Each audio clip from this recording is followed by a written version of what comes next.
kahit paulit-ulit mo itong lutuin, hindi talaga sila nagsasawa sa steam egg dito o tinatawag nilang dancing egg.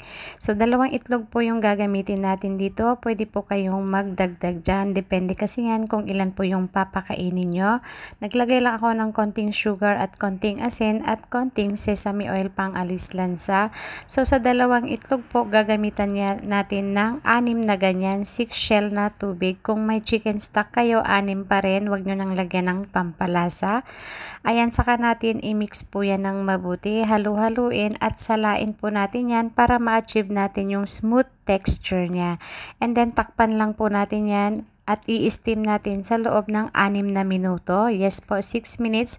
After 6 minutes po, hayaan nyo lang po muna dyan sa loob ng steamer at magigisa muna tayo ng garlic at saka yung ating minced pork. Ayan, pwede rin minced beef, pwede rin minced chicken. Ayan, kapag naluto na siya, ilagay na natin yung ating sauce. Nilagay ko po sa screen yung combination niya. Ayan, i-mix-mix lang po natin yan hanggang mag-well combine. Ayan, naglagay ako dyan ng konting tubig kasi masyado siyang malapot. Ang ganda nga ng pagkaluto ng ating steam egg, napaka-smooth. Saka natin i-toppings, lagyan na rin natin ng konting spring onion at saka cilantro. So, okay na po yan. Thank you sa inyong panonood. Sharing is caring.